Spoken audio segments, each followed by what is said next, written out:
இப்போ லைவ்ல பார்த்தீங்கன்னா, திவ்யா அந்த சோஃபால படுத்திருந்தாங்க. சோஃபால படுத்திருக்கும்போது எப்பவுமே ஒரு சோஃபால படுத்திருப்பாங்க. அந்த சோஃபால படுத்திருக்காங்க.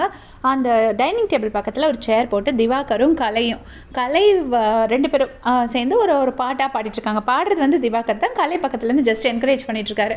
ஒரு பாட்டா திவ்யாவை பார்த்து பாடிட்டே இருக்கிறாரு. ஒரு செம்ம கடுப்பாயிட்டே இருக்கிறாங்க. அவங்க வந்துட்டு மைக்ல வந்துட்டு பிக் பாஸ் அந்த பட்டன் அமுத்தி விடுங்க, நாயை குறைக்க வைங்க அப்படிங்கிற மாதிரி ஏதோ சொல்கிறாங்க. அது எதுக்கு அப்படிங்கிறது எனக்கு புரியலை. பட் இப்படி சொல்கிறாங்க. அவரும் பாடிட்டே இருக்காரு. கொஞ்ச நேரம் ரொம்ப நேரமாக பாடுறாரு. அப்புறமா பார்த்தீங்கன்னா பிரவீன் வந்தார். பிரவீன் வந்துட்டு திவ்யா பக்கத்தில் உட்காந்துட்டு திவ்யாவோட கையை பிடிக்கிறதும், திவ்யாவோட கை மேலே தன்னோட கை வச்சு அவரோட கை மேலே கிஸ் பண்ணுறாரு. பிரவீனோட கை மேலே. நான் எதுக்கு இதை சொல்கிறேன்னா, இதையும் ஏதாச்சும் எடிட் பண்ணி போடுவாங்க, அதுக்காக சொல்கிறேன். பிரவீனோட கை மேலே வந்துட்டு கிஸ் பண்ணிகிட்டே இருக்கிறாரு. ஒன்றுனா பண்ணுறாரு. முதல்ல இனிஷியலாக கொஞ்சம் பரவாயில்லாமல் இருந்துச்சு. திவாகரை இரிட்டேட் பண்ணுறதுக்காக பண்ண மாதிரி இருந்துச்சு. திவ்யாவும் சிரிச்சிட்டு இருந்தாங்க. பட் அதுக்கப்புறம் பார்த்தீங்கன்னா, அதே கொஞ்சம் டூ மச்சாக போகிறாரு பிரவீன். ஏதோ பிரவீன் மனசில் இவ்வளோ நாள் வச்சிருந்த ஆசை தீர்த்த மாதிரி தான் அதை பிரவீன் பண்ணுறதை பார்க்கறதுக்கு இருக்குது. திவ்யாவோட காதில் ரகசியம் சொல்கிறது ஒன்றுனா, அவங்க 2 பேரும் ஆல்ரெடி ஒரு ப்ராஜெக்டில் ஒர்க் பண்ணியிருக்காங்க. 2 பேரும் ஃப்ரெண்ட்ஸுங்கிறது திவ்யா சொல்லியிருக்காங்க. இருந்தாலும் பிரவீன் அது கொஞ்சம் அட்வான்டேஜ் எடுத்துகிட்டு கை பிடிச்சிட்டு ஓடி டான்ஸ் ஆடுறது மாதிரி இப்படி ஒன்றுனா பண்ணுறாங்க.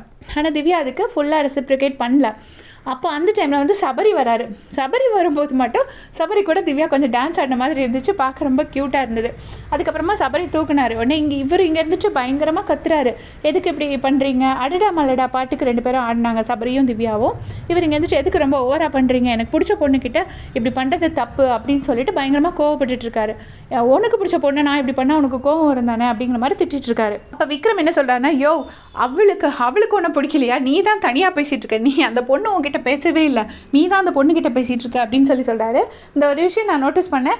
அவங்க எல்லாருக்கும் திவ்யா கிட்ட என்ன டிஃப்ரென்ஸ் ஆஃப் ஒப்பீனியன் இருந்தாலும் திவாகர் கிட்ட இருந்து காப்பாற்றணுங்கும் போது மட்டும் எல்லா ஹவுஸ்மேட்ஸுமே உண்மையிலே ரொம்ப அன்பாக இருக்காங்க. அப்புறம் அமித் வந்து தூக்குறாரு. அமித்லாம் பாட்டெலாம் பாடுறாரு. திவ்யாவுக்கு பாட்டெலாம் பாடிட்டு சும்மா திவாகரை கடுப்பேற்றுறாரு. உடனே திவாகர் சொல்கிறாரு, யோ அமித் நீ கூட இப்படி பண்ணுவியா அப்படின்னு.